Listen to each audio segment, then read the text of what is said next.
un casque directement évolué du casque corinthien, c'est à peu près le même modèle, c'est le casque chalcidien. Alors ce casque va apparaître à la période classique et il n'est que le prolongement du casque corinthien derrière moi, puisqu'il reprend la même forme, mais il va être adapté avec ce qu'on appelle des paragnathides. Les joues en fait sont découpées et ces paragnathides articulés, grâce ici, comme vous pouvez le voir, à quelques petites accroches, va permettre au combattant de soulever ces dernières pour pouvoir mieux respirer plutôt que de soulever son casque.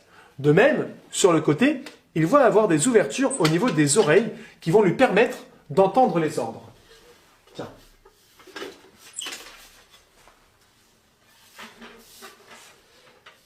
Toujours le même principe avec ce casque. On a encore une fois, et ça c'est vraiment la partie la plus importante, on a un décroché, ici bien orné, bien marqué, qui permet d'avoir le crâne séparé de la partie métallique pour éviter de prendre des chocs directs. Ici, on va le fermer avec de simples lacets en cuir. Et si on souhaite le relever, même principe avec des accroches qui permettent de tenir les paragnathides. Ça, ce sont les casques les plus complets qui permettent de partir sur le champ de bataille en étant bien protégés.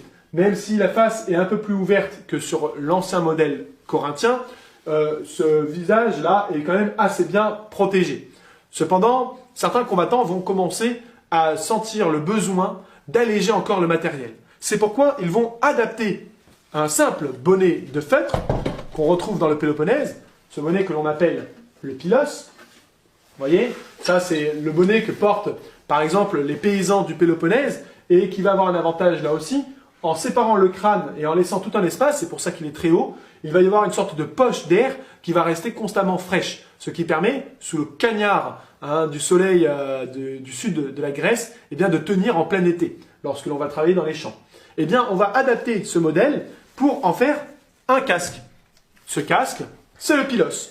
Tiens, vous voyez, on a ici un simple bol de bronze que l'on va mettre sur la tête. Ce casque est extrêmement horizontal au niveau du visage. C'est pourquoi ici, on a ces protections et surtout, à l'arrière, on a un large couvre-nuque. Ce couvre-nuque qui descend assez bas, comme vous portez quand je vais au combat, le casque attique. Alors, ce type de modèle a une particularité principale, c'est qu'il va avoir ici une sorte de grande casquette projetée